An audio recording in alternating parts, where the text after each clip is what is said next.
Yo, the fuse has been lit. It's Wednesday night. Denise and Reg host Dynamite. Come and get your Easter eggs. It's a dub. Middle of the week, it's AEW. Dynamic wrestling and end your night with us. It's a must. It's Dynamite. It might combust. Speak now. We're gonna give you all the recap. Live on YouTube is where you see that. The Cali connection with the feedback. What is up, everybody? Welcome to the AEW Fyter Fest 2025 post show. It is June 5th, the day after. What is up, everyone? It's Denise. Reg, how are you? It's your favorite rapper, your favorite writer, your favorite podcaster. Never ran from the grind a day in my life. Stand on 10 toes every time. Can't say that for my co-host here, Dee. But we are here. It's Thursday, and I'm very excited to talk to my friends. I'm very excited to talk AEW Fyter Fest. What's up, Denise? Yo, what the hell? First of all, may I remind you that you went on vacation for like 5 days and left me alone to cover Dynasty. I still showed up to cover Fyter Fest. Here we go. Every time. My vacation. I'm never going to get over it. And one day of your life, Denise, forget about it. You ran from the grind yesterday, 4-hour show. I'm so happy that they got you good. And next week, they're doing it again. 4-hour show. Something's got to come up next week. Who else is? Someone invite me to their family's graduation. People are like, Denise is going to make up another brother for next week. I'm like, yo. I mean, I do have 3 brothers, by the way. I do have 3 brothers, 1 sister. So, and I have like 50 cousins. You never know. They might be doing something. By the way, you know, it's so funny. So I left my house like around 5:15. Okay. So 5 o'clock AEW started. I left my house at 5:15. The graduation started at 6 o'clock, right? And the graduation ended like around 7 something. Mm-hmm. And then we ended up going to dinner, and then I came back home. I came back home and you had just finished watching Dynamite like probably an hour before. Like I got home like around like 10 something, and I started thinking to myself, oh my God, like the whole time that Fyter Fest was on, you could go do a million things. And Denise, there was an overrun, my friend. They went over, dude. They went over 10 minutes, dude. No, they did not. Overrun. I was like, wait. What's going on? You guys are still going? We've been going for 4 hours. No. I swear, dude. Overrun. Okay, so we got to get into this because, so let me tell you really quickly before we jump in how I had to watch Dynamite because, okay, so I watched Dynamite this morning on Max, right? And I looked and it said 2 hours and change, right? And I'm thinking like, okay, is this just Dynamite or is this also Collision? Like, did they take out the commercials? First of all, HBO Max, you guys are a fancy ass company. Can you please remove the commercials from the actual stream? And the Peacock does it. If the Peacock can do it, Max can do it. All right, this is my pet peeve. I was laying in bed, fast forwarding commercials just to get to the next segment. On the Peacock, it freaking cuts off like the Peacock. Yes, it's a thing here on this podcast, by the way. I call it the Peacock. Okay, so anyways, on the Peacock, you go from one segment, you exit out from commercial, they have a quick fade in, fade out, and we are back to the same thing, and I don't have to worry about fast forwarding commercials. Wow. Anyway, so Max, get on it. So then, on top of that, they did not put Collision on Max. So Collision was not there, and I was looking for it, and I'm like, what the hell? Like, it's not on Max, right? So I'm thinking they're probably not going to put it till Saturday or something. So then I had to go watch Collision via the clips on YouTube, which didn't even show everything. It only showed the major moments, which was fine because I guess that's what I needed to see. Right. But like I couldn't watch Will Ospreay versus Lio Rush, which is what I wanted to watch, and I couldn't even see that. But everything else I did get to see, like on Dynamite, as well as like the clips that they have on YouTube. Well, that's good. I would think maybe they have it like scheduled because I was thinking the same thing. Like maybe it's going to drop on Saturday, but sometimes they do collisions on Thursday. So maybe it's going to drop today. Like I don't really understand what's happening yet because when the show was going on and then it was like, all right, that's it. And then it was like, this event has ended. I was like, wait, what do you mean this event hasn't ended? So we had to go out, find Collision and then start it. And I was like, this is kind of an interesting strategy, but okay. I have one more complaint about Max, by the way. Yes. And this is an important complaint, okay? So let me ask you a question, Reg. When you go on to any app, it recommends you stuff that you might watch based off of things you've watched in the past, right? Definitely. Okay, so you have no idea how annoyed I get when when it's my day off and I go onto the Peacock or I go onto Netflix and and my whole page is like, what? Wrestling. Raw, watch this wrestling show, that wrestling show. And I'm like, oh, because that's what I watch during the week, right? So I go on to Max, right? And I've been watching AEW on Max since the show started airing on Max. They don't recommend me AEW. And I'm like, no, I wouldn't recommend me AEW. Valid complaint. Like, it seems like it's a hassle to find the show. Like, you got to type it. It's not the first thing that comes up. You got to scan the list. Like, it's like, you should be like, yo, AEW's on this app, dude. There's wrestling. There's great wrestling happening if you just click over here. And Max makes it a hassle. They're like, wait, but go into this dark corner. You got to turn right. When you get into that dark corner, then turn around and come back out. Then AEW is going to be right there, right there. You're like, dude, why are you making it so hard on us? Dude, I thought I was the only one. I was like, am I stupid? I'm like, am I struggling here? And it happens every week. But this time I noticed it more because I was like half awake trying to navigate it because I woke up early to watch everything today. So it was one of those things where I'm like, damn, bro, like y'all should make it easier for fans to find AEW. Easier, baby. We want that wrestling to be accessible. We want it to find it in a few clicks. Denise is describing, the Peacock has the competition subsection for them. You can click it right there and you're there in 3 seconds. Bro, they don't even recommend me like movies and TV shows anymore. They only recommend me wrestling. And I'm like, bro, it's my day off, man. Show me Peacock something else. Like, hey, you want to watch an ECW episode? I'm like, I do kind of, actually. Yeah, turn it on. All right, so just three pet peeves for Max. Make it easier to find AEW. Recommend AEW in the front page to those that have already watched at least. And 3, remove the commercial breaks. That's going to be a hard one. I mean, again, the Peacock does it. No, I'm not saying ads. These aren't ads. These are the regular commercials that you see if you were watching on TV. Oh, like the TBS ones or like the regular those commercials. Okay, like you'll take some ads. If they can remove them. Like it's some ads. You know how they are about ads. Money. I'm just saying, the Peacock. You got to get Domino's. The Peacock. I'm playing both sides against each other right now. This is why nobody likes us. We chose a side. All right, Reg. So 4 hours. You sat through the full 4 hours. What was that like? It's so funny thinking of the competition and how they layer out their 4-hour shows, and it would have been 5 matches. AEW came into the show, Denise, with like 7 matches scheduled. And as the show was going on, they were like, I'll see you later tonight. And I'm like, wait, they're making more matches? I'm like, there's already so many matches. What's great, if you love pro wrestling and you love just like put on all the wrestling there is, this was for you. Like, I was having a great time for so much of it. Just like crazy lucha libre throughout of it. Osprey's here.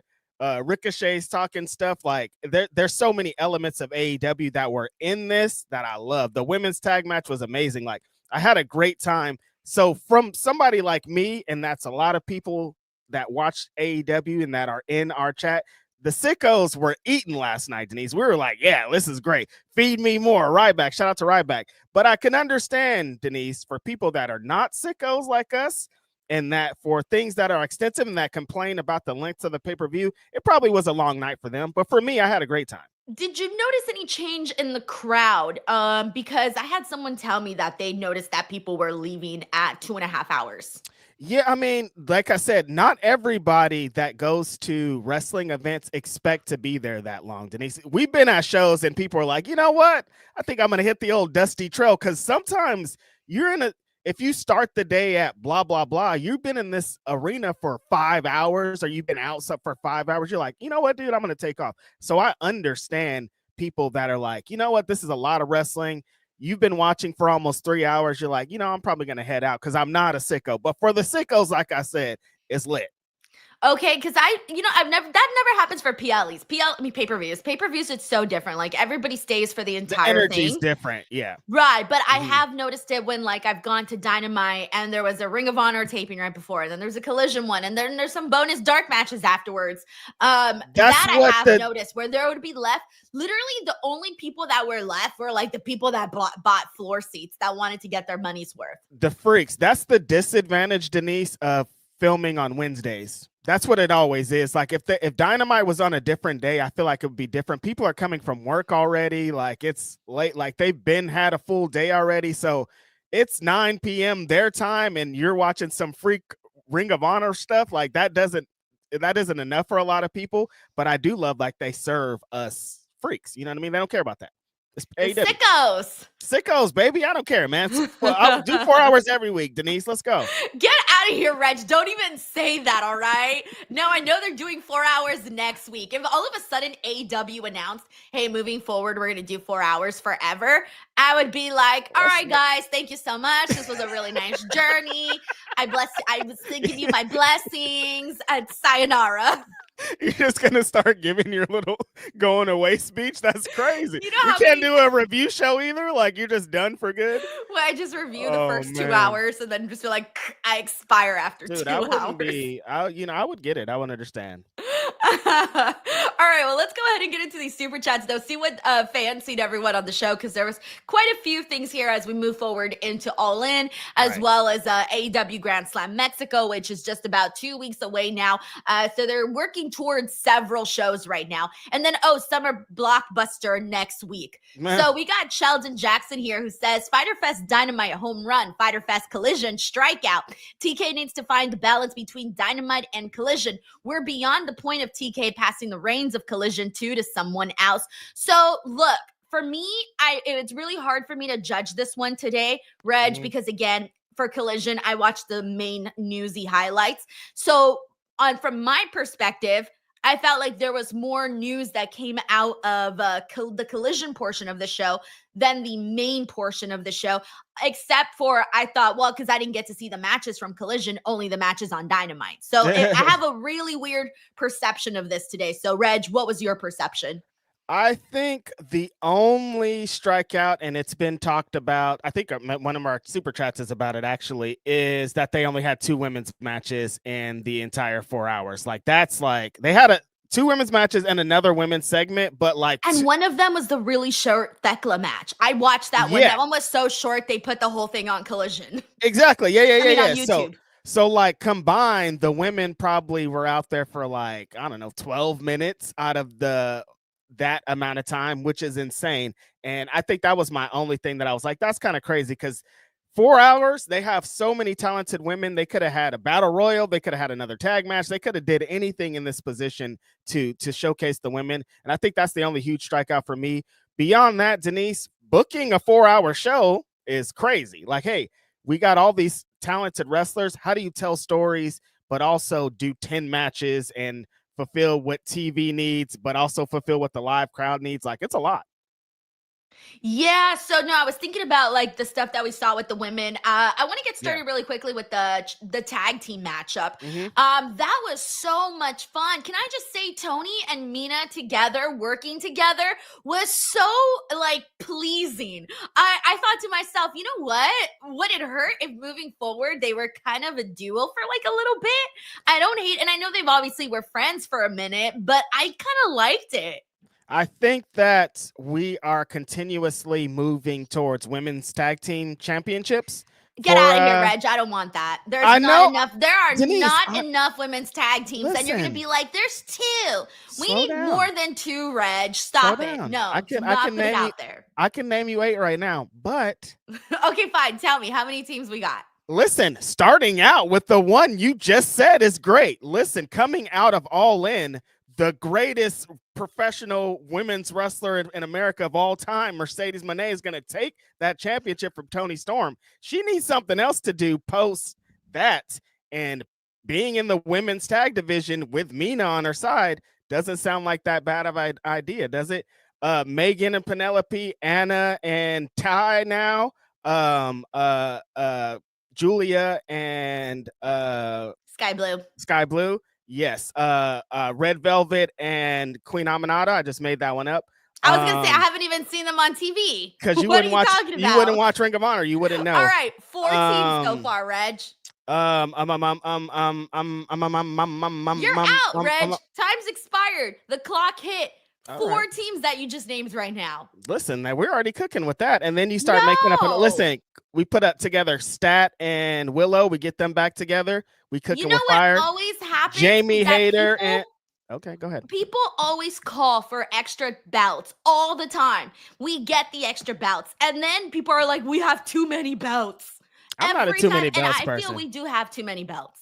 I'm not a too many belts person. I'm like, we can have 1,000 belts. Who cares? And it's wrestling. No, I do care, because if not, what's the prestige in holding a belt if everybody has one? Tell that to every wrestling promoter ever, Denise. I'm sorry. I like limited belts. The WWE has like 6 women's division, 6 belts in their division. Exactly. Remove some belts. You want to take them away? If it was my promotion, I would have tops 4 championships. Tops. I might even just have 2. 1 men's, 1 women. Done. Wow. Not even inclusive. No participation trophy, I just have one belt across the whole thing. Everybody has to fight from this one belt. Or you're 0.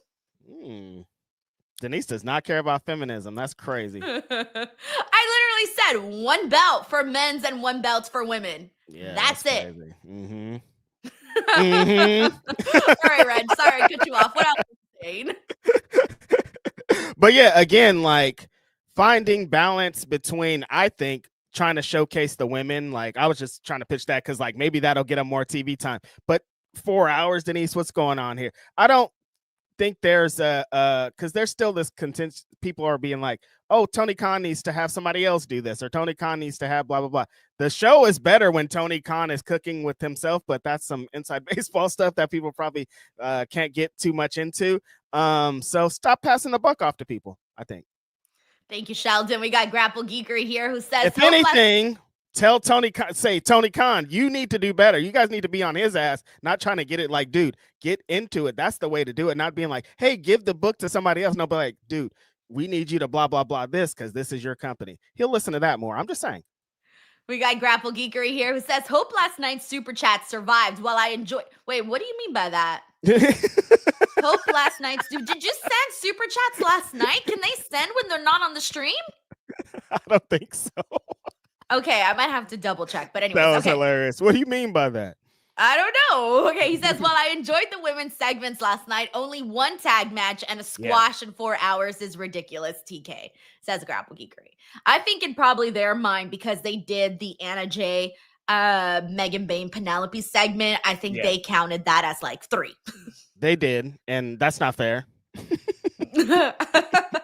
Hey, we got John Taylor here who says, I was supposed to attend my neighbor's sister's cousin's roommate's Uber driver's graduation this morning, but I told that geek to piss off because I'm hanging with the Cali Connection this morning. Well, if your neighbor's sister's cousin's roommate's Uber driver's graduation happens next Wednesday, invite me. Denise is trying to run from the grind today. She's like, yo, where could I get away from this? I know, exactly. We got John who says, actual show thoughts. First 2 hours flew by. 3rd hour was pretty good, but by the 4th hour, I was ready to attend Denise's little brother Salcedo's graduation. Bro, by the 4th hour, we were done already. Like a graduation. Actually, I got to shout out the graduation people because they had a system, like the school. Holy dang, you would think that it would take hours to read all these people's names. I think they read hundreds of kids' names in like 30 minutes.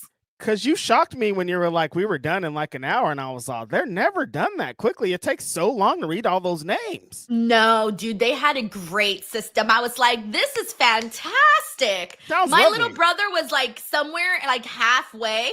And I think maybe we waited like 15 minutes and then it was his turn. It was just. And then like 20 minutes, maybe 15 or so afterwards was the rest of the the kids, and then that's it. It was done. I was like, Sick. wow, this is great. I've sat through some long, boring. I'm like, there's 5,000 names on this, and why did they pick this guy to read? He's the slowest reader of all time. It's always like one of those situations. I was amazed. We have Sucho here who says, I was committed to watch all 4 hours last night, but when it reached 10:30, I was done. I couldn't keep the eyes one. I'm sorry, Collision. They did. They put the homies in the death slot again, Denise. The last match was Undisputed or Papa Khan and Daniel Garcia versus the Don Callis family. No, they didn't. Dude. For the end of the fourth hour? For the end of, like, at 10:45, they're like, all right, go for it, guys. And it's like, dude, why do you guys do this to these people? They're the ones that did the overrun. An overrun for them? For Papa Khan and the homies, dude. I was like, damn, I don't know what these guys did. I'm like, Trent Beretta, why did they? It's crazy, Denise. Like, yo, that is messed up, man. It's wrong. Pissed. Dude, I would have been like, so let's mad. start the show already, Reg. You would have been so mad if we would have got to that point and Papa Khan and Daniel Garcia are coming out. You would have been so mad.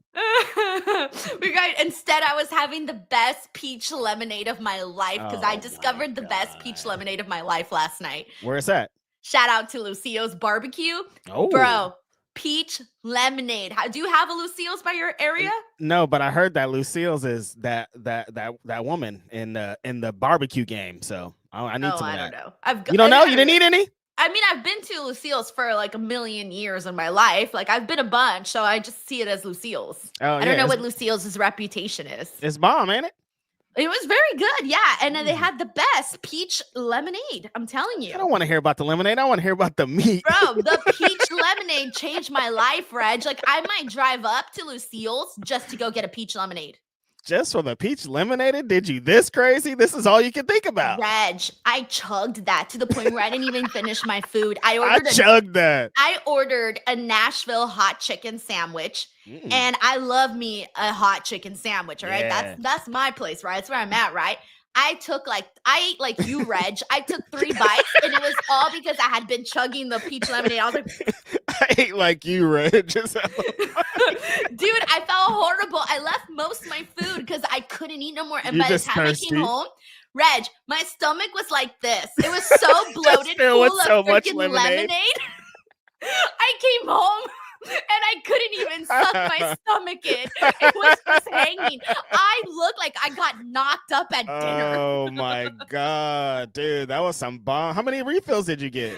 I only had one. They serve you in a big jar. Oh, you just got a big fat ass jug of it. Yeah, and then they have the best biscuits too. So I had the biscuits before the dinner. Then we ordered appetizers. So I had some appetizers too, plus the drink. And by the end of it, and I had eaten a brownie right before the dinner. And then before the graduation, I was starving. So I went to the ice cream man and I got Doritos. Hold on, Denise. When you said you're full off the sandwich, I thought it was just from the lemonade, but you had so many things to eat already. You had like a full day's worth of meat. You had like 3 meals till then. Last night, I was like, I have the day off. You're having a good time. Party. Dude, I love a good snack day, Denise. I'm not mad at you. I lived it up, bro. I don't give a fuck about nothing today. Where are the snacks? We'll move. Get out of my way. Y'all got snacks in here? I feel you.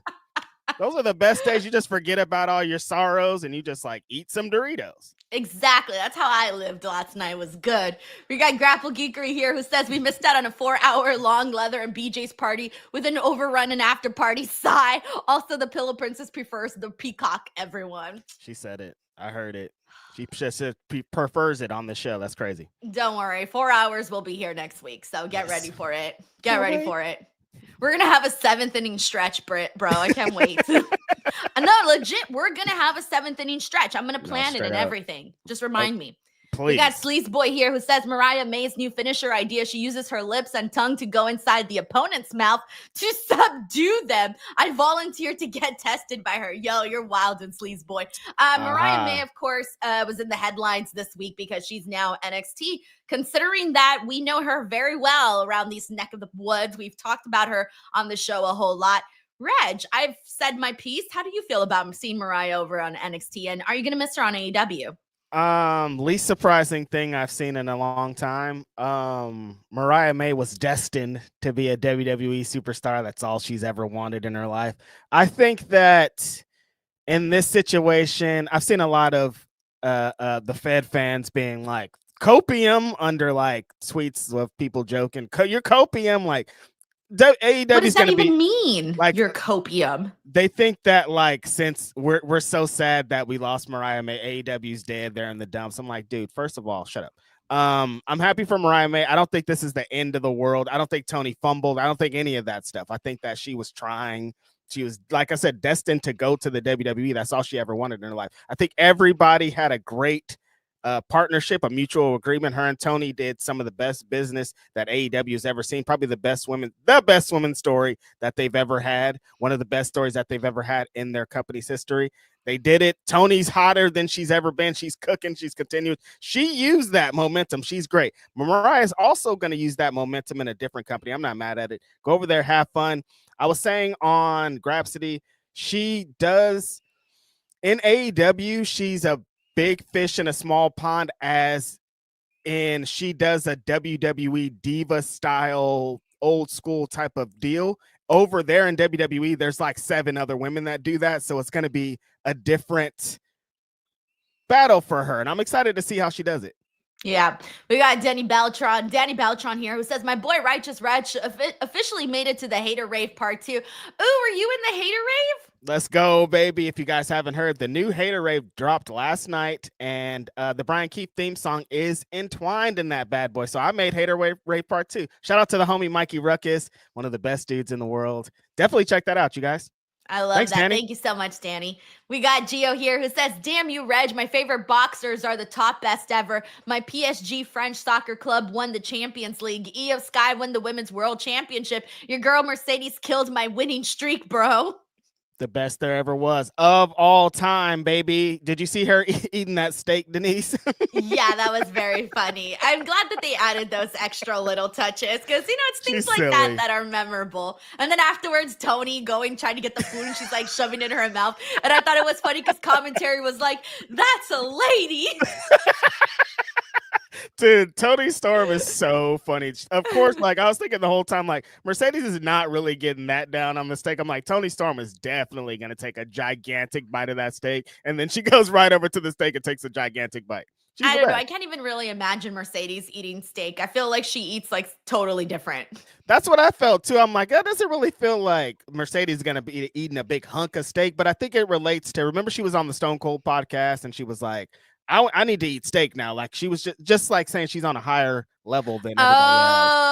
Oh, okay. Yeah, but that's what I assumed that's why they had done it, because it's like, oh, she's loaded. She's the CEO. Right. CEOs eat steak, and that's just the meal that fancy people get, right? Exactly. But I can't see her being like, bring out the gigantic steak like on a daily basis, you know? No, Mercedes screams like salad bowl. Come on. Have you seen her? I was like salad bow and like iced water or something. Not a gigantic cup of peach lemonade.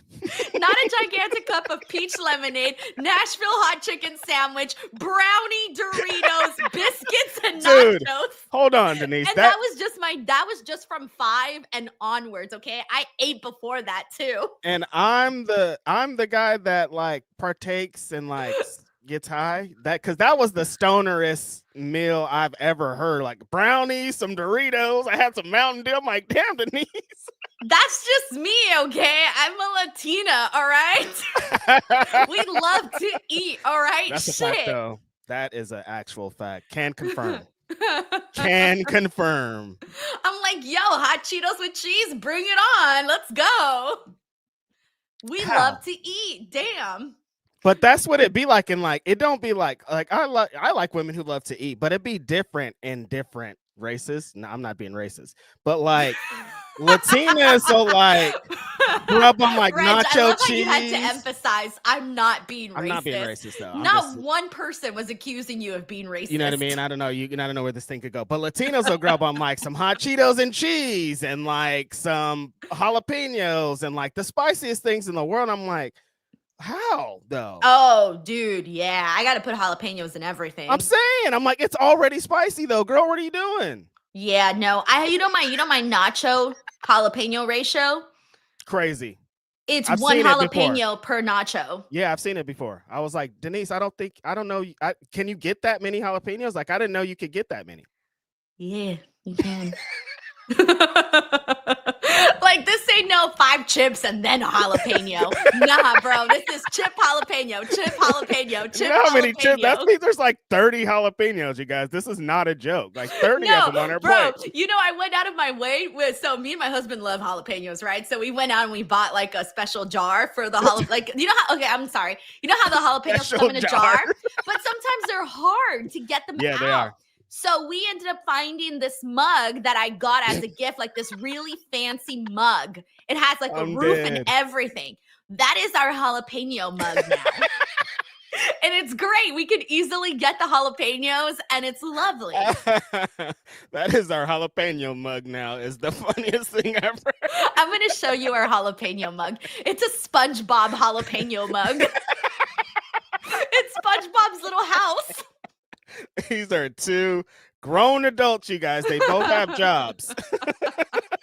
Hey, at least we can grab our jalapenos smoothly. Thank you, Gio. We got Grapple Geekery here who says no tag belts in DWO wrestling checks out. I didn't think about it. Unless you're actually putting on high performance, freaking good ass wrestling matches, fucking TLCs every week. If not, get the hell out of here. Great point, my friend Grapple Geekery. I didn't even think about it. Of course, Denise wouldn't want tag team belts. She hates tag team wrestling. She's like, I could never want to see any tag team wrestling belts. Get those out of here. If someone offered us tag team belts, I'd be like, get that shit out of here. It's yeah, for real. Reg is champion. We need tag team champions. Damn, Denise, selfish. Grapple Geekery says, I sent 2 before 12 p.m. and 12 a.m. Okay, I'm going to look for those in a second. Thank you, Grapple Geekery.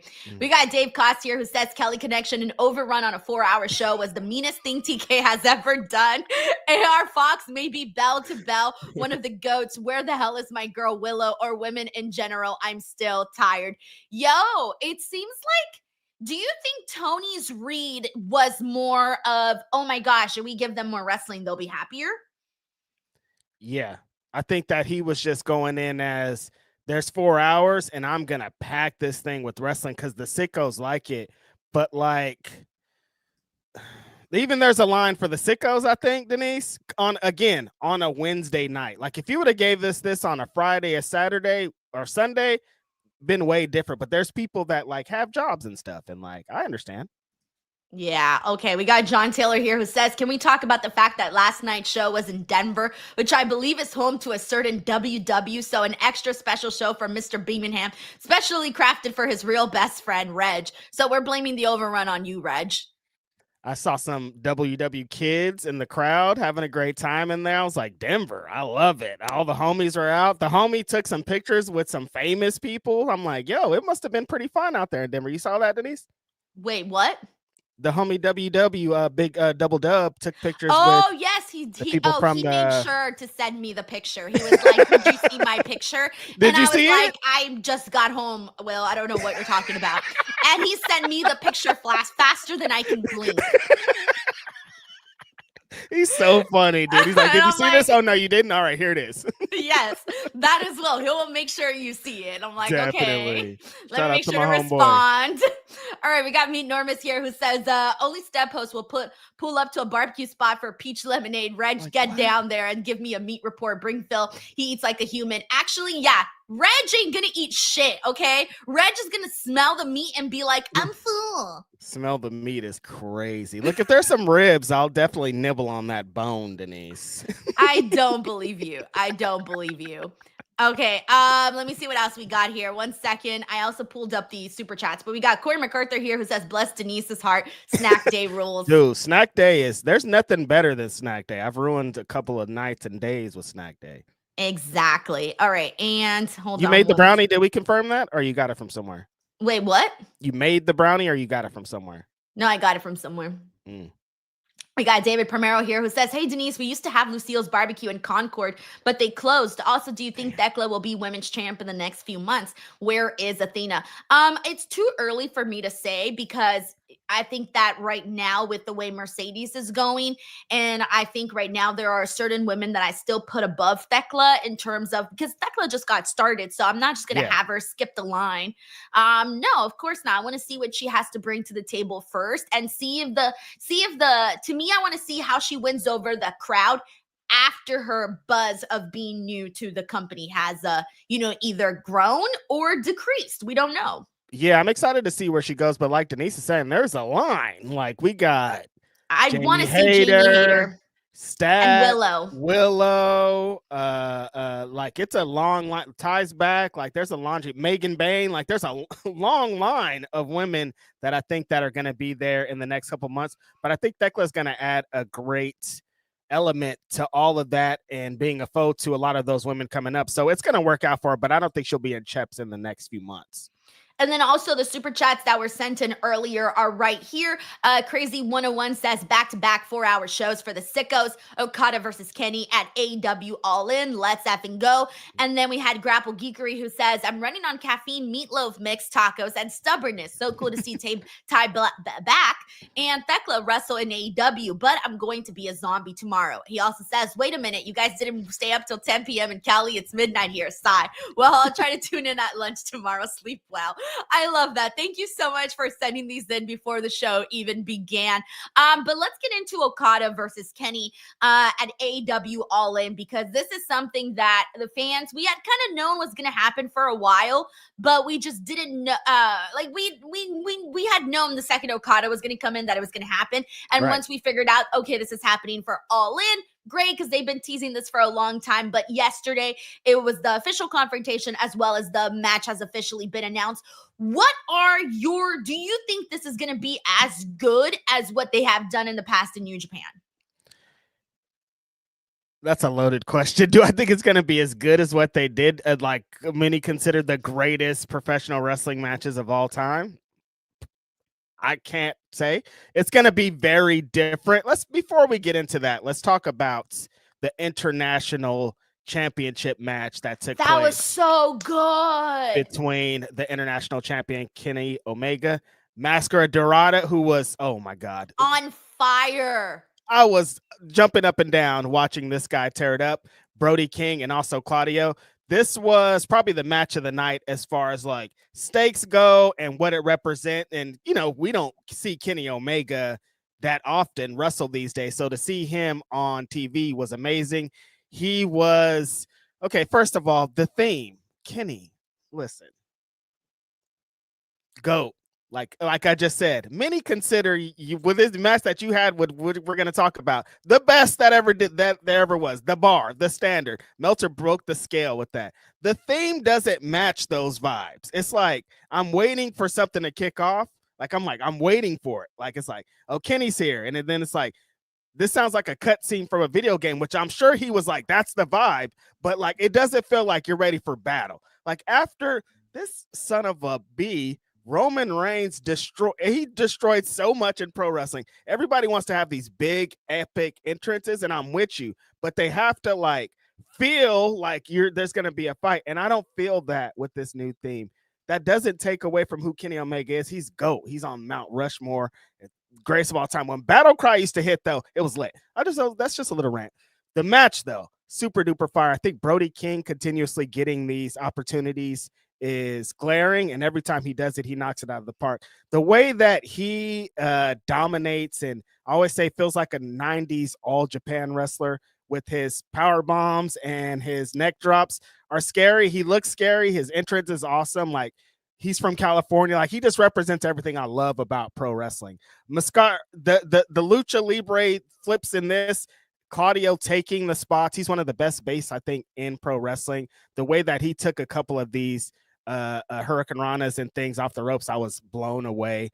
Did you get to see the entire match, Denise, or did you get to watch it? Yeah, I was able to see the whole match, thankfully, because that was on Dynamite. Well, there's two thoughts. One, I thought that Mascara Dorada was the one that was just like everywhere. He was the person that I thought made this match truly special. Yeah. And then on top of that, Brody King. I want to talk about Brody King because Brody King has he's been quietly delivering some of the best work in AEW. You know what I'm saying? Quietly, where I don't feel many people good. are talking about it.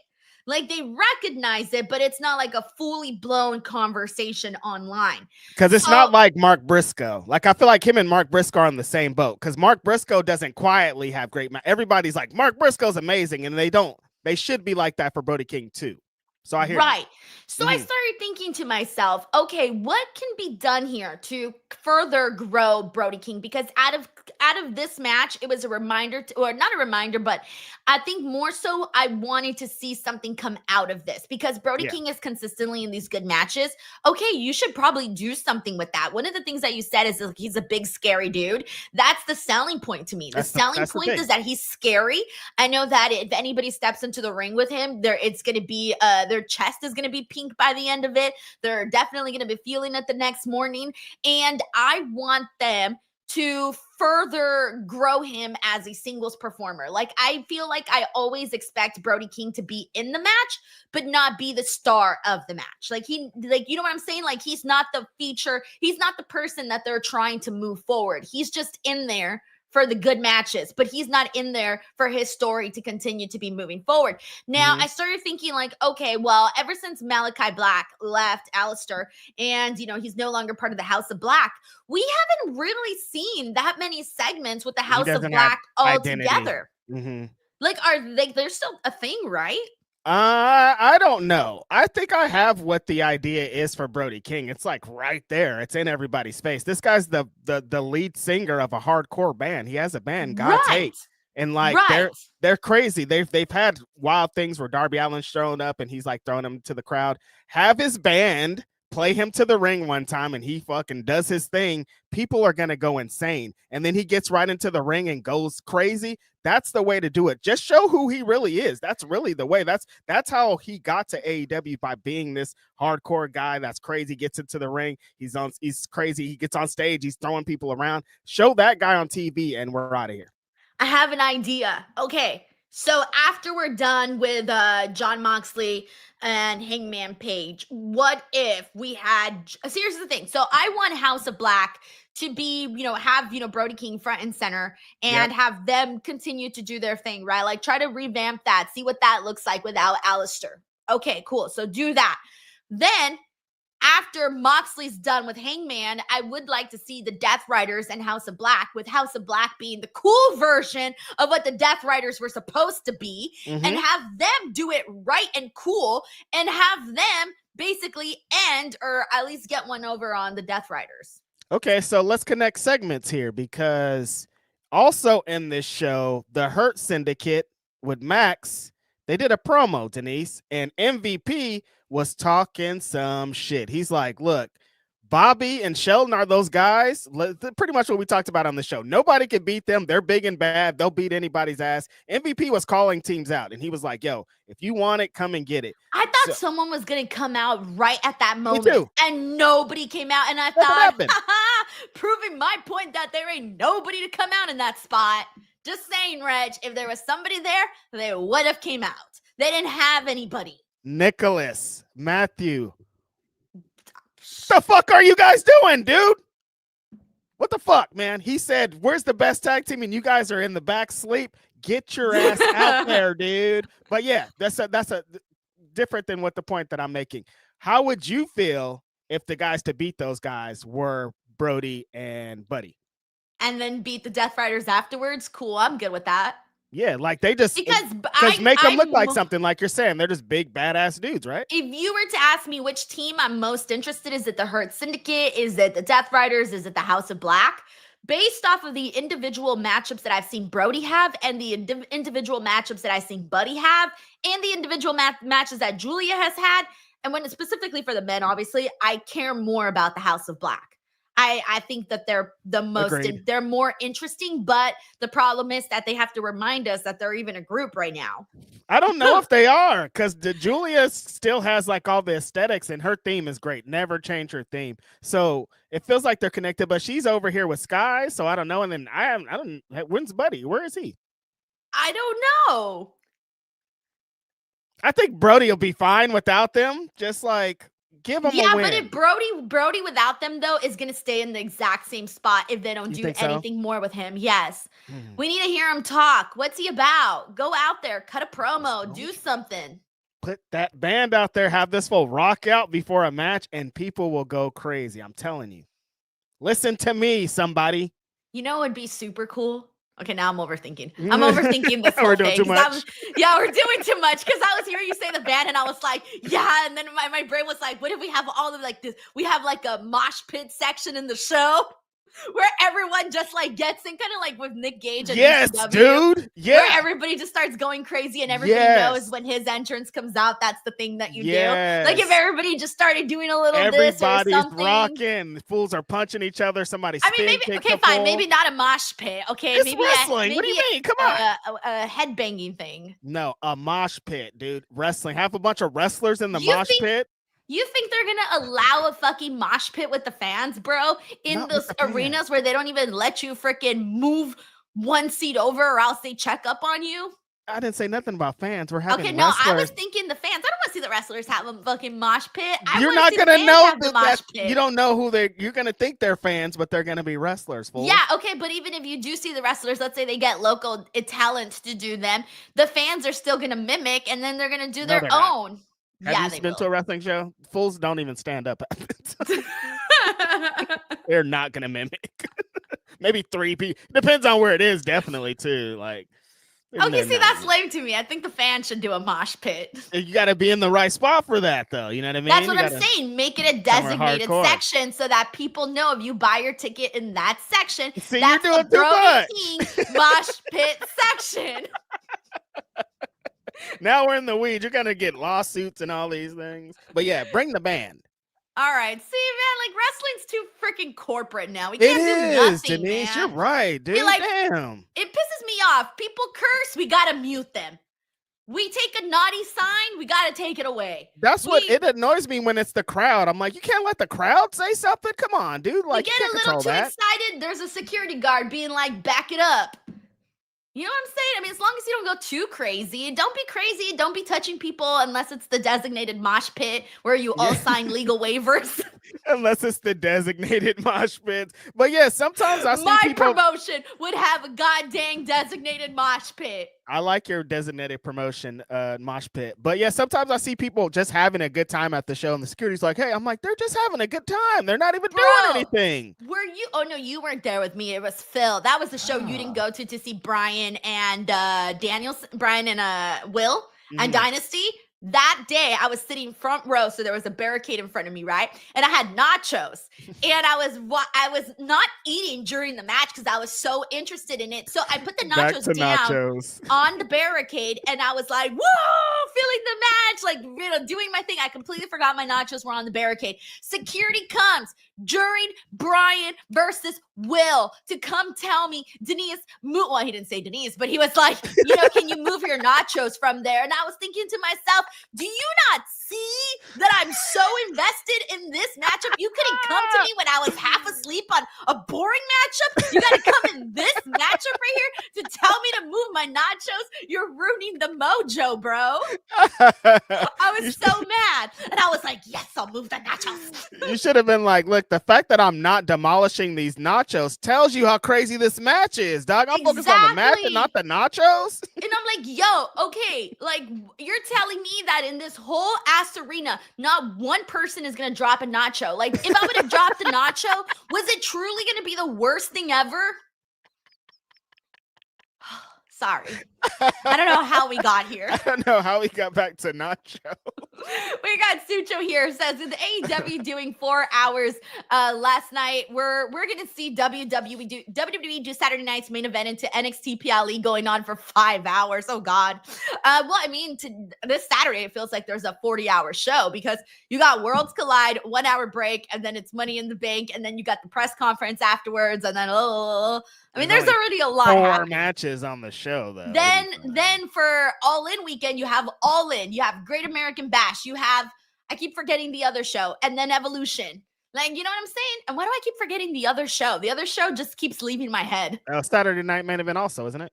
Oh, my gosh. Yeah, Saturday night's main event. That's the Sucho's describing. Yeah, sorry. Is right there. That's how much I care about it. That I keep forgetting, and it's right there. That's right there. That's probably the least important show of the whole weekend, I'd say. Yeah, they've kind of made it that way. It's weird. It's weird. All right, we got Dave Cost here who says last week's Dynamite started with the 3 hottest babies in AEW: Swerve, Ospreay, Hangman. My question to you is: rank these guys in terms of their future upside, consistency, ceiling, floor, continued. Oh, that's very hard because a lot of these guys have already reached those points.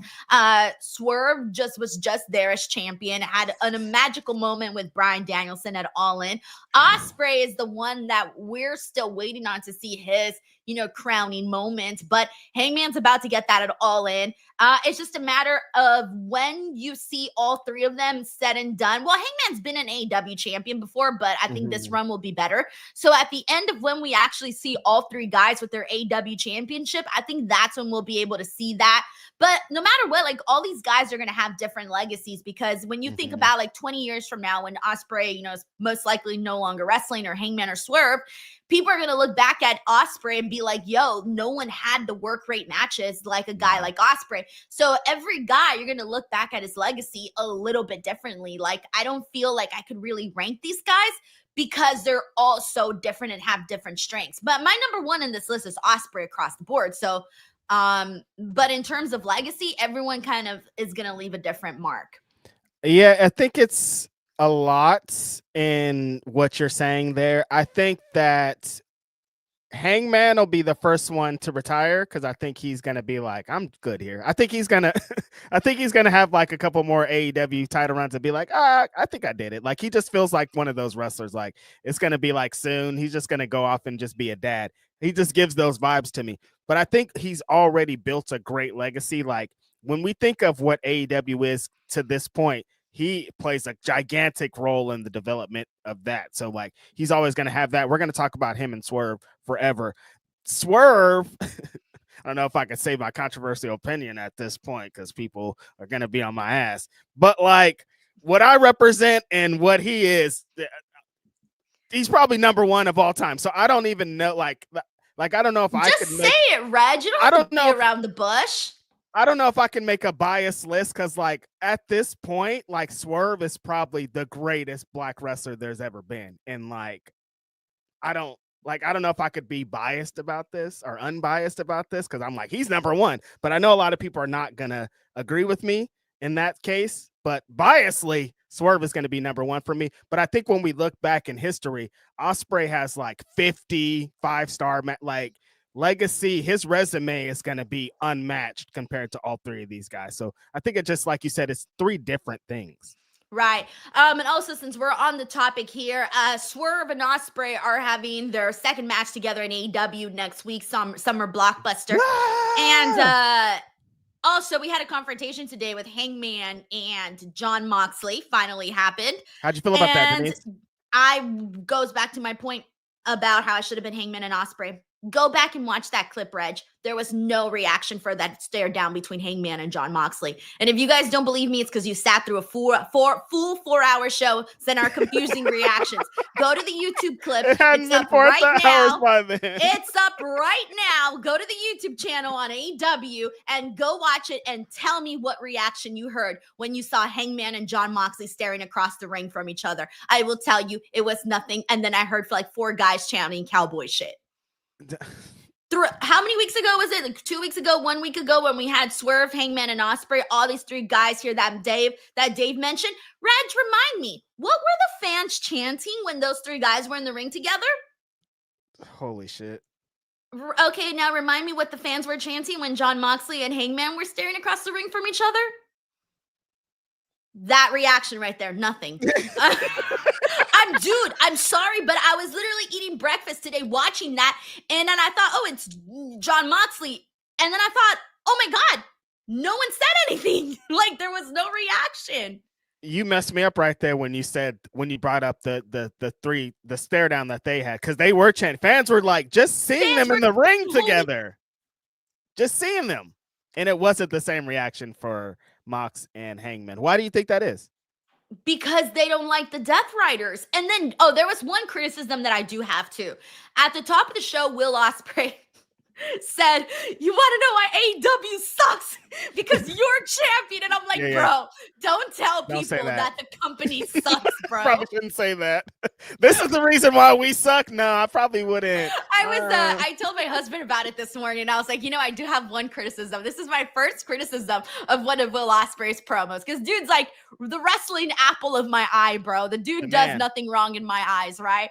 But this was one thing where I was like, dude, I can't get past him saying like, this is why the product sucks. Yeah. And then he was like, he said it could be worse. He's like, it could be TNA that builds those storylines around, them telling the fans that the company sucks. Like, some people, I get it, Denise, because like some fans are like intelligent. We're aware. We know what it is, but I probably wouldn't say that. I probably wouldn't say this is why it sucks. No, I would not. Like, I get what he was saying, what he was trying to say, but I think they could have found a different way to, because you can't say the whole company sucks because this one guy is champion. He had to be like, this is why they were down after your matches or something, not like, this is why the show sucks. He should have said, AEW is we're the best wrestle, but you suck. I don't know. Right. And the fans know. I don't know. Something like that. The homie was just like, this is why we suck. That's funny. I didn't even think about it when he did the promo. I was just like, yeah. Dude, I thought about it right away. And I was like, why just say that? Damn, bro.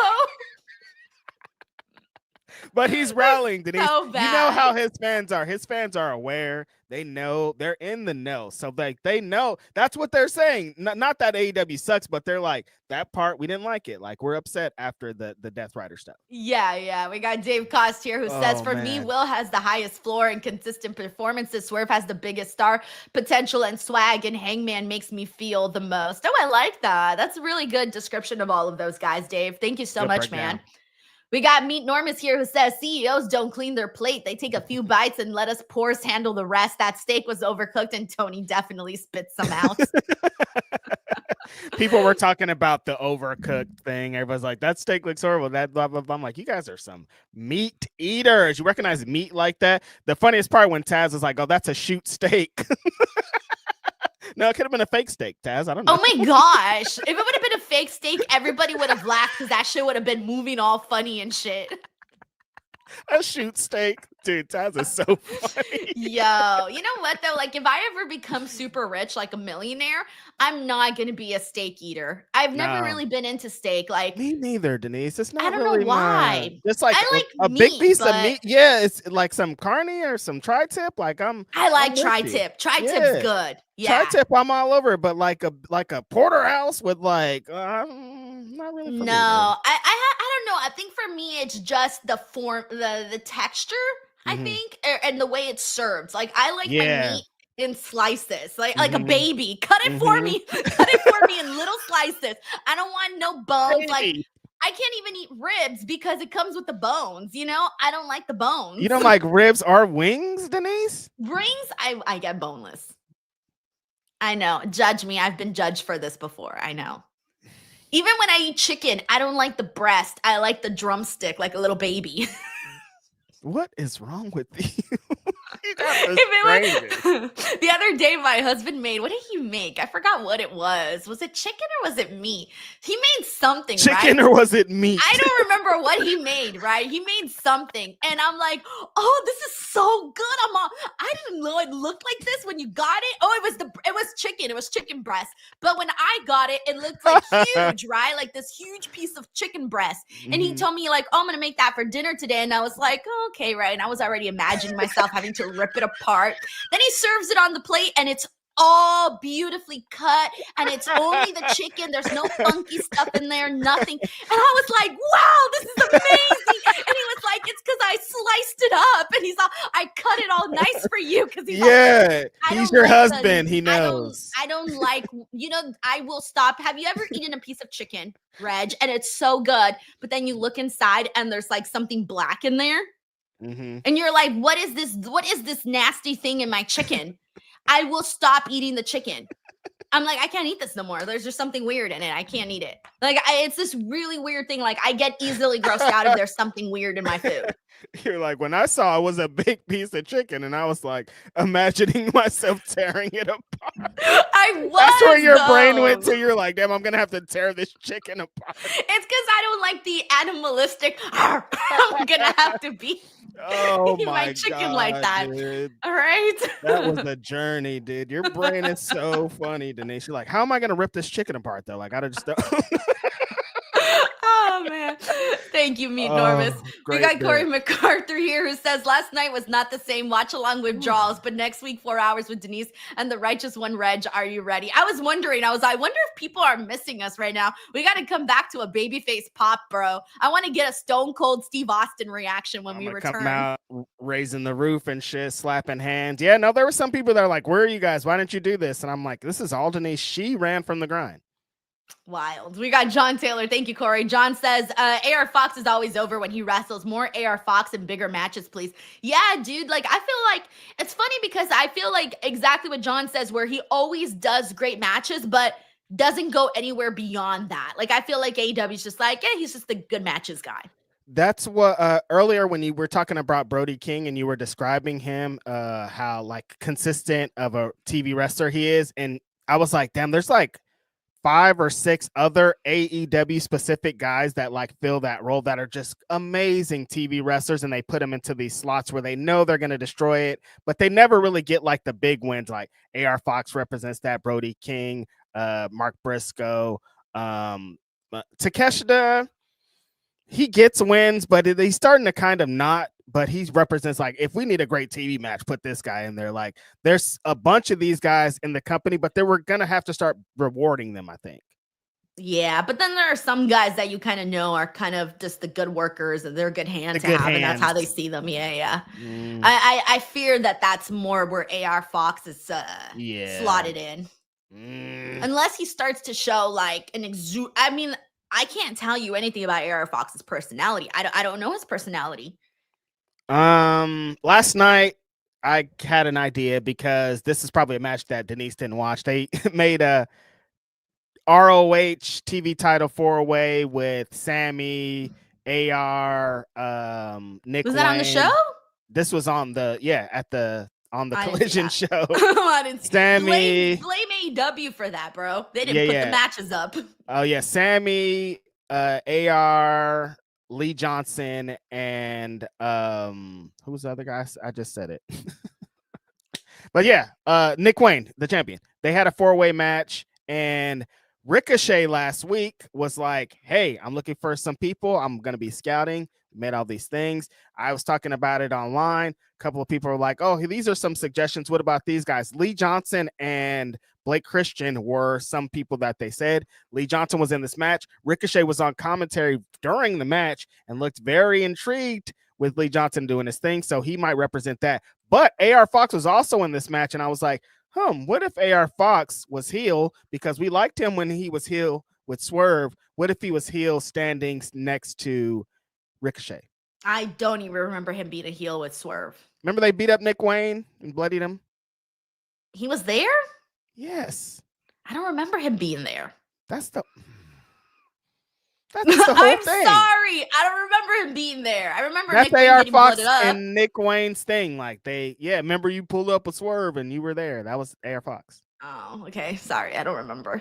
We got Christopher Marino here who says AEW security is funny. They run out to stop Ty and Megan Bain from fighting, but seem to have no issue with the power bombing Anna off the stage. Happens all the time. All the time. Selective. It's like, wait, why didn't you come out like 5 minutes ago when they had like a hammer and something, but you pulled up when another person came out? It's weird. Ty Mello looked incredible, by the way. I was happy to see her back, and I think that her and Anna just being back together again is going to be the thing to get Anna doing something, because Anna's just been Anna on the show, nothing more, nothing less. And I think that she's been working hard. I want to see a little bit more of that payoff. Yeah, I'm excited for Ty's return because I think that she's really cool in the ring and she represents something that's needed in AEW. I think them working together to try to boost each other's thing is the way to go. This is going to be great for the both of them. Thank you, Christopher. We got Brendan here who says, "Hey, Denise and Reg, how are you both? I'm doing good, man. I'm today's Thursday. Thursdays are my lazy days, so I'm feeling good. Snack time again, double back-to-back days. So I'm going to the Dodgers game today. Ooh, let's go Dodgers. And so I'm like already thinking I'm gonna get a Dodger dog. I'm gonna get some nachos. Nachos. They got get a big giant drink.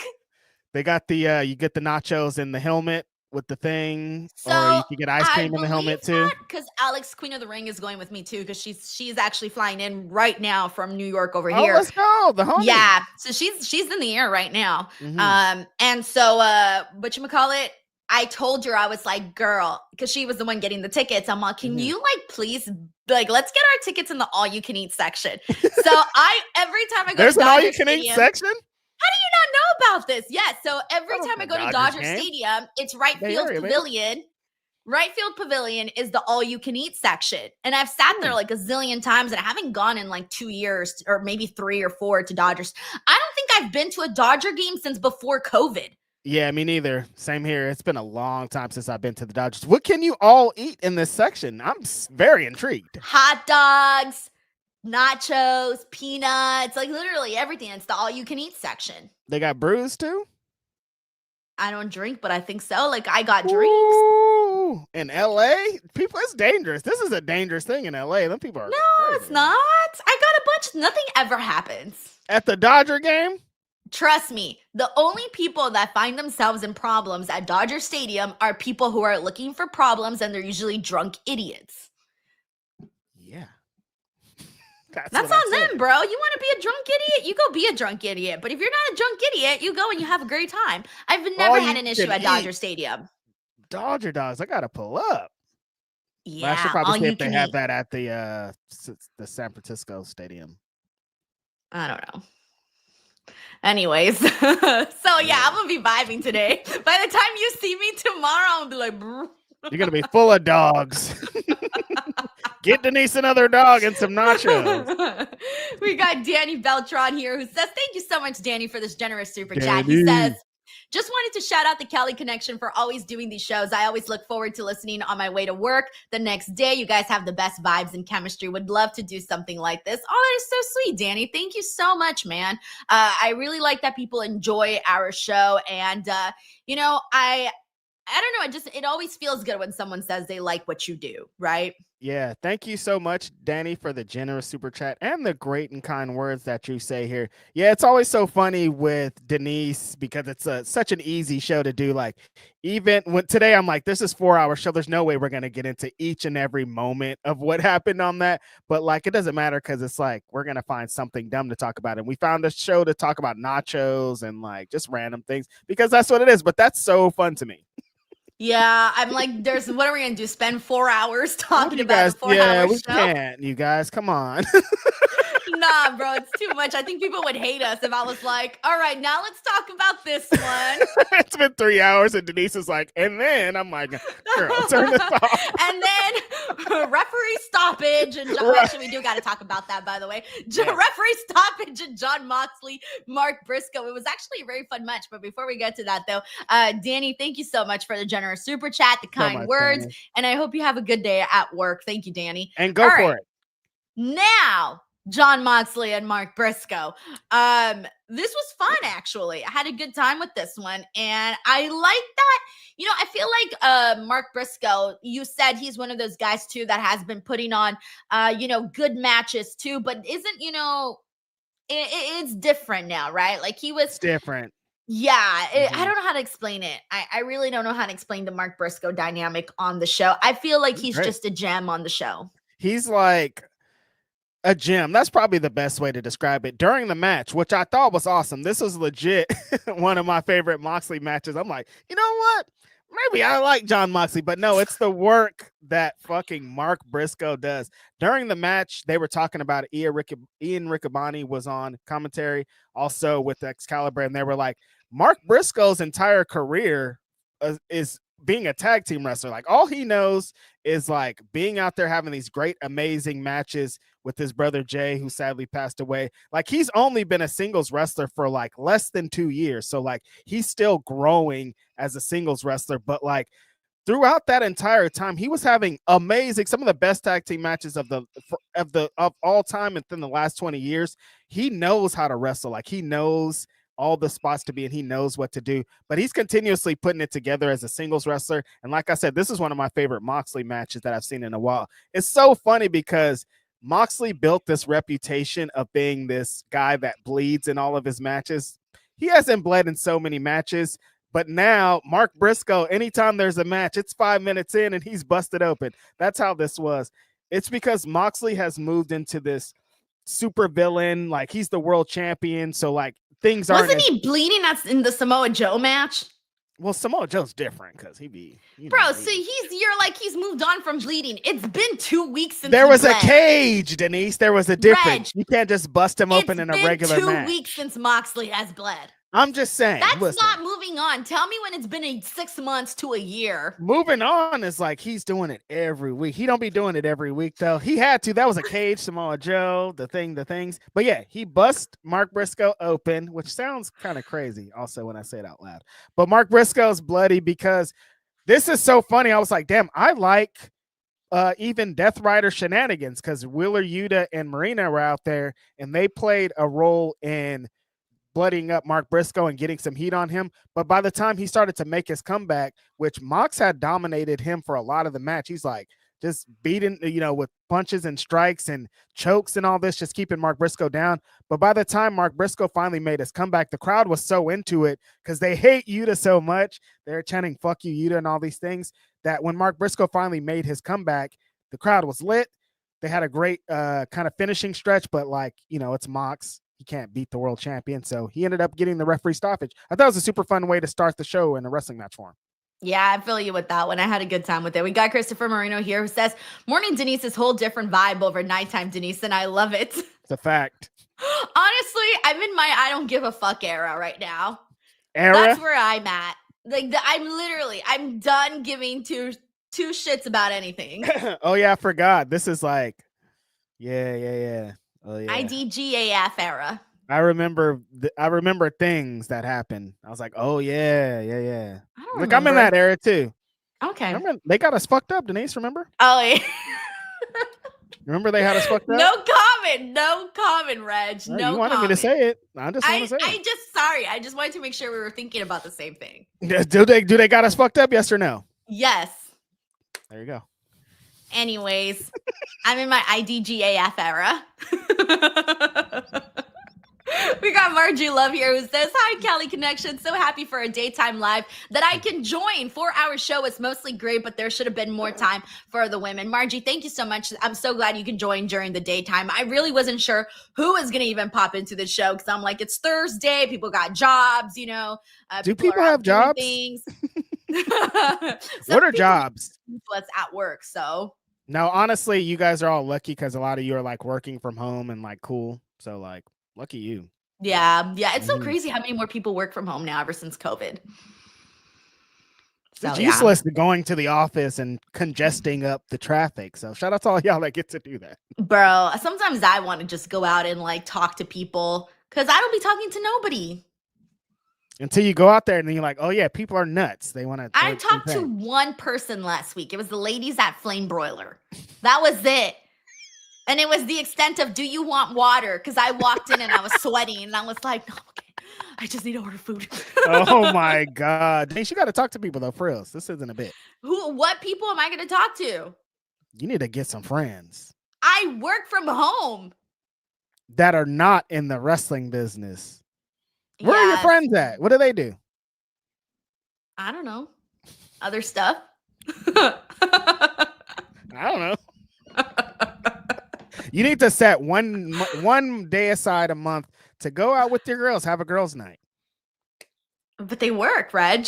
1 day a month. You guys can all work. They work all month, 30 days straight. Yes. And then they got boyfriends and it's like a whole thing. And it's like, yeah. And then they live like, on the other side of the city. And then, What? It just be like that. Excuses. You need to go out with your friends and get off the internet. You sound like my dad. Turn that internet off, Denise. Get outside. Oh man, what a nerd. Those are the days. Remember, Denise, they could just turn your internet off. You're like, hold on, dude. Turn my internet back on. No, they never turned my internet off. Oh hell no. Before your time. Huh? Yeah, that was before my time, bruh. Listen, there was a time where you could just turn the phone off and the internet turn the phone on and the internet was gone. You're like, hold on, get off the phone, dude. I'm trying to look at this. Oh man, no, I wasn't around for those days. Sorry, Reg. Grandpa, damn, back in my days. Thank you, Margie. We got Grapple Geekery here who says, that said, Death Riders and Learning Tree were responsible for some sucky AEW shows, though. We're halfway to being free, folks. It's funny that you mentioned the Learning Tree because I forgot about the Learning Tree until right now. Grapple Geekery mentioned them. Dog, last night I was watching the show and I legit in my brain was like, hey, I wonder where Chris Jericho is. That legit crossed my fucking brain. I was all, I'm too deep. That's when I knew the show was too long, Denise. I'm like, you know what? Maybe this show is too long. I'm thinking about Chris Jericho. Life and shit. I'm like, I wonder what he's doing. Is Fozzy on tour? Like, what the He's on. Your brain was probably like, oh, he's probably on tour. I wonder what song he's on. What city's he in? What does he do before his concert? Do they do Judas during the show? Like, do fans that are not wrestling fans like? I'm like, why am I thinking about Chris Jericho? I'm pretty sure he does do Judas. I mean.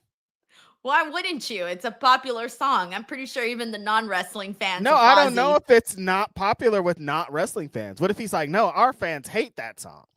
I doubt it. I'm pretty sure the fans are into the song too. See, now you got me thinking about this stuff, but you're overthinking about it. No, because it could just be like a wrestling fans thing. Because like I don't know if like Metallica's like Enter Sandman, because wrestling fans are like, "Yo, do Enter Sandman," but they might be like, "I don't do Enter Sandman." Shut up. Yeah, but they might still like it, but in a different way. Just means something different to them. Maybe they have their own lore about it. Maybe there's a different lore for Judas for the Fozzy fans. CJ, bring them back. Reg, the number one fan, Mrs. Chris Jericho. Break the walls down. Jericho was on my top 5 for a long time back in the day. David Primero here says, I'm with you, Denise. I can only do boneless on everything. When I used to eat wings and I see those red things, I throw up, and how people eat the bones. Gross. Yeah, I can't do the bones, yo. That's nasty. Chicken I know some people that like suck on the bones, and I'm like, yo, the meat is done. There's nothing left. Let it go. Yeah, some people be going too far when they put it in their mouth and they pull it out and there's nothing on the bone, and you're like, wait a second, dude. You're not supposed to take every single part. There's like tendons on that. Yeah, that's a little too much for me. We got John Taylor here who says, I really do miss you guys when there's no watch-alongs. Like, how can I point out that Reg Marina Shafir's high beams were at full strength when the D-Riders were walking in the arena? Okay, I didn't look at Marina that way, so you're going to have to tell me what was going on with Marina? She had a great outfit on. She looked amazing walking out there, kicking ass. Mama Wayne also. They did an interview with Christian. I saw that, but I didn't notice what she was. Mama Wayne wears the same thing every week. She looked great. She was just standing tall and just looking great. Look, she doesn't have to change her outfit up. That's what I said. Like, how much different could it have been? Chic. Mama Wayne sports the all black look. Is it the same thing? Is her way of wearing the same outfit? It's kind of genius. She does. She wears the black turtleneck every week. Because in my brain, I'm just like it's a black outfit. I don't know specifics. Like, is a turtleneck like Christian? I don't know. I don't know, but it's pretty much the same thing. We got Dave Cost here who says, why are they still making the patriarchy a thing? Let's do the Christian Cope reunion. We all know it's coming and get it over with. Maybe All Out or TOR. What's TOR? Hold on. All Out in Toronto. All Out in Toronto. I was like, what's TOR? What pay-per-view is that? Where's Cope? I think he's probably still trying to heal up. From what? Is he hurt? Bro, the freaking steel cage spot. Dude, he came back from that already. And where has he been since then? FTR beat him up. He just hasn't came back from that. Okay, ask yourself maybe why. On this day, I do not see clearly. Where is Cope at? They're not even like teasing it. Like there's nothing. Christian hasn't said nothing about his friend. Not 100%, Red. She probably can't. I don't know. All right. We got Girl Tribe here who says, oh no, sorry. Does it say girls? Oh wait, I thought it said Girl Tribe. It says, hey, what does it say? Is that a G or an S? Six side. It's an S. Okay. Six side. Yeah. Six sides like, damn it, I'm gonna have to change my username. Denise can't read. Says Denise, yeah, and you didn't help me out either. You were like, I don't know. You be reading the super chats. I'm just over here. Says Denise vlog trying all the food at Dodger Stadium. Good idea. Hey, yo, that's a good idea. Yeah. That's a really good idea. I'm gonna go do that. Thank you so much, Six Side. I appreciate you. We got John Taylor who says only Giants fans get hurt at Dodger Stadium. Listen, that's John Taylor. You're not far off base because that's what I was thinking of. I'm like, I've been seeing these fools beating some fools up, and it's usually like a San Francisco fan that usually is on the other Don't side. mess with people. Don't mess with people, and you'll be fine. You poke the bear, the Californians. bear's gonna fight. You live in LA, people too, Denise. And they get some drinks, some meat inside of them. They're ready to brawl. I've seen it. As soon as they get a couple of those wieners inside of them, it's See, you be making jokes like that, your ass is gonna get jumped at Dodger Stadium.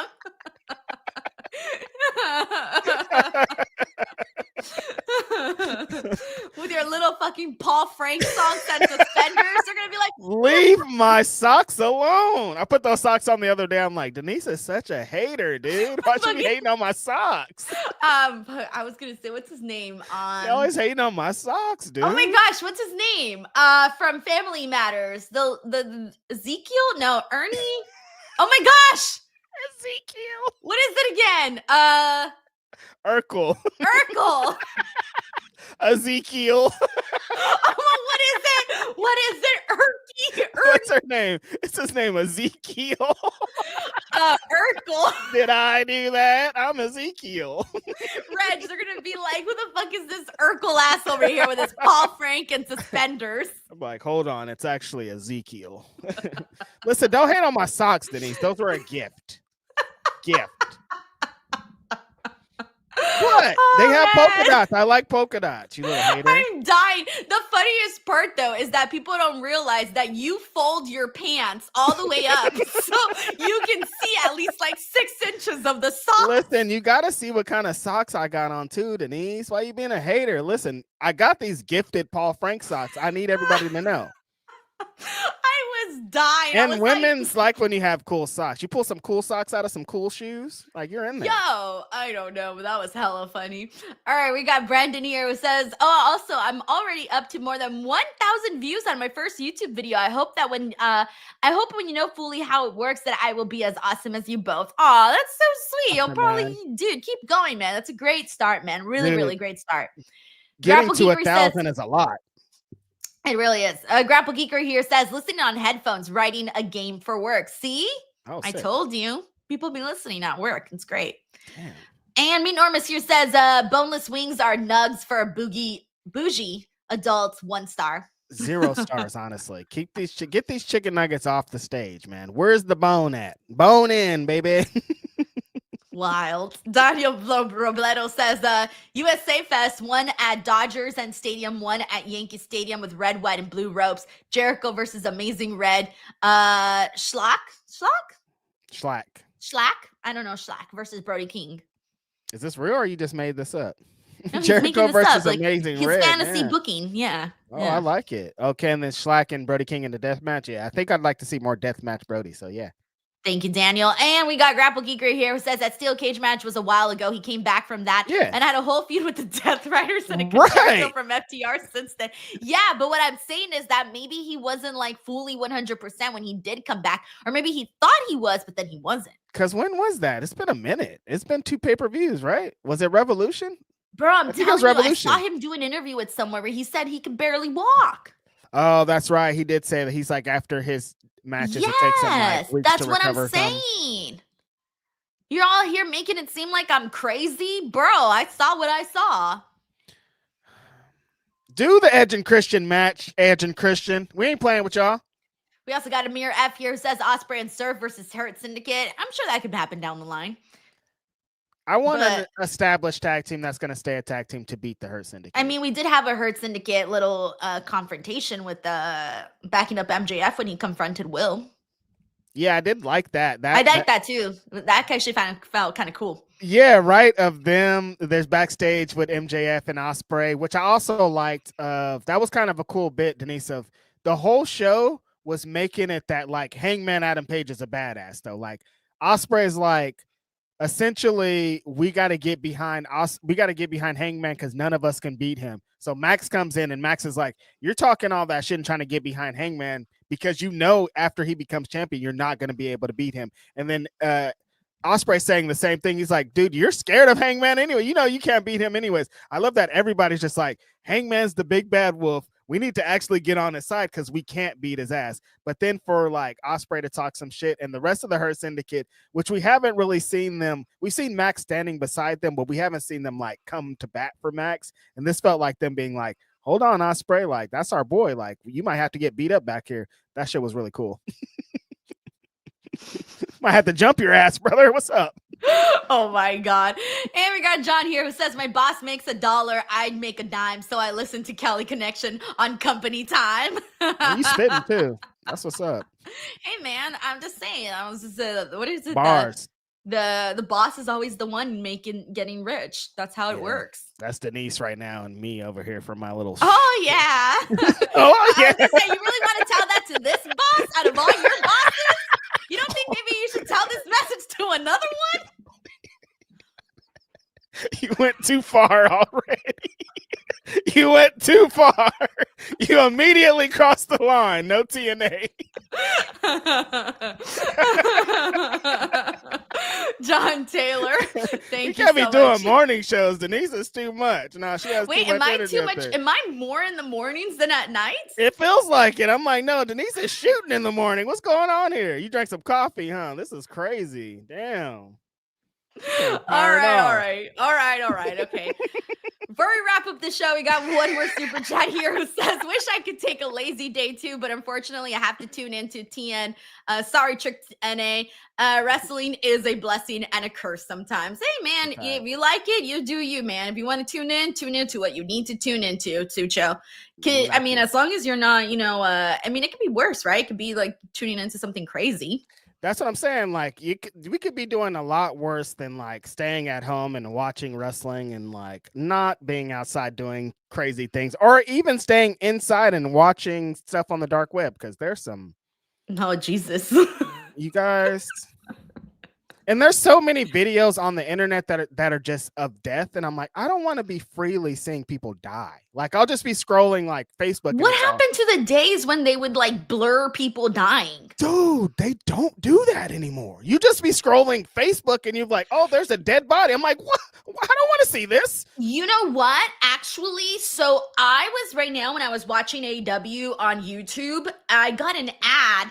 And this wasn't like a real one, but it was basically this girl being like, oh, when my mom died, you know how much we paid for my mom's funeral? And then, but when she said that, they showed a body of like a mom pretending she was dead. And I'm like, why would you do that imagery? Like, can't you just be like, hey, for my family's funeral or whoever's funeral, I paid X amount. You don't got to be showing a fake dead body to. I was eating breakfast, This is what bro. your mom's going to look like. And it's like, dude, I don't want to see this. No. Especially just yesterday. My mom had the when I die talk with us. Have you had the talk with your parents? Yeah. What? Yeah. What? Like, I don't know why she brought it up, but she did. And I was dying at some of her. She had so many requests of things she wants and doesn't want. And I was laughing so hard. You were laughing? I'm sorry. What? Because my mom's requests were hella hilarious. Your mom, dude, and you're laughing. She's like pouring her heart out. My mom was like, I'm not doing that. Make sure my makeup is done, but no red lipstick. Oh, damn. Yeah. No. She's very specific.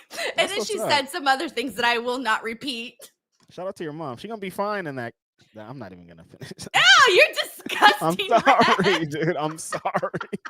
We can't do morning shows, man. We cross the line. Why are parents talking to you about like when they plan to die, or right? Not it's like, die, but like what if they die and what they want in their funeral? You know, I mean, because I was gonna say like, dude, we know, but then like you never. When it happens, we're like, oh shit, what are we supposed to do? So I guess they're just trying to prep us, you know? No, but we put my brother in charge because my mom was like, oh yeah, I already told your brother this, and that, and I'm like, all right, well you're in charge then. Yeah, so you got to designate somebody off rip, like this is yours, dude. Like when it happens, we're coming to you.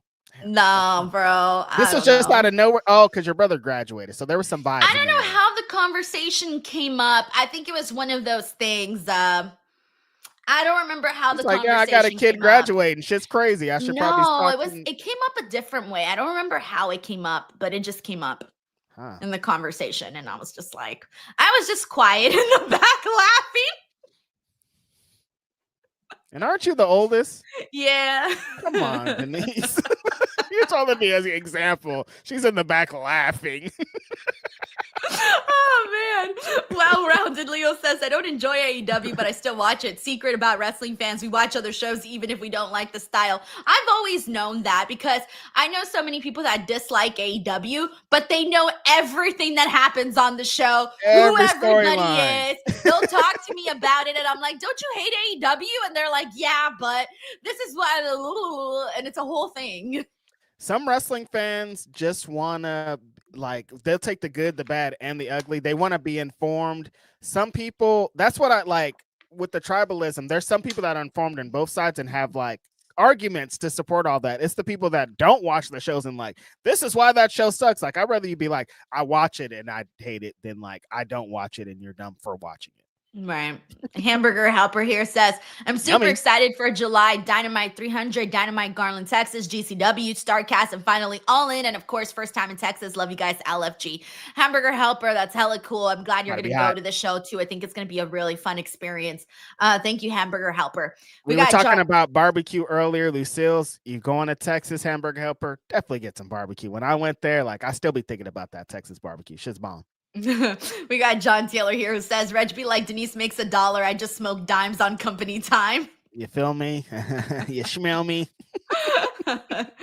Sheldon Jackson says, Reg, at least you get paid. I'm a damn unpaid intern doing all of Denise's research. I have hit up Sheldon a couple of times and I'm like, hey, yo, question, blah, blah, blah. Things could be worse. I could be just watching wrestling and not getting money to talk about it. So I do sometimes sit back and think about it. Like, that is a thing. People do want to hear my wrestling opinions, and then some people don't want to hear my wrestling opinions. But whatever. John Taylor here says, Reg gets paid, Sheldon works for free, and I pay money to help Denise wait. Oh, yeah, I'm not that helpful. Carry on. Circle of life, baby. Yo, we got Corey MacArthur here who says the Cali connection is making my Thursday while on company time here working from home, cracking me up. Reg, represent your sock game. Listen, Corey definitely understands the sock game and what it represents to an outfit. Denise don't get it because she don't care. I'm sorry. I'm an adult. I wear socks that are black and I move on with my life, okay? Oh, boring. I have adult some socks. Flavor in your life, Denise. Get some color. Get some color in your life. Thank you, Corey. All right, now I'm all set up, okay, guys? Now we're caught up here. I don't know what this show was, but thank you guys so much for tuning in. I hope you didn't come for a Dynamite review because we didn't talk about it. Nice knowing you guys. Yeah, people are, we get those comments too. They don't even talk about wrestling. Sorry. It's in there. You just gotta weave through it. You're like, okay, the Dodgers game. What about Oh man! All right, guys. Thank you so much for joining us here on a Thursday. Before we go, Reg, tell the people where they can find you. Grapsities every Saturday with Philip Lindsay at Righteous Reg on your socials.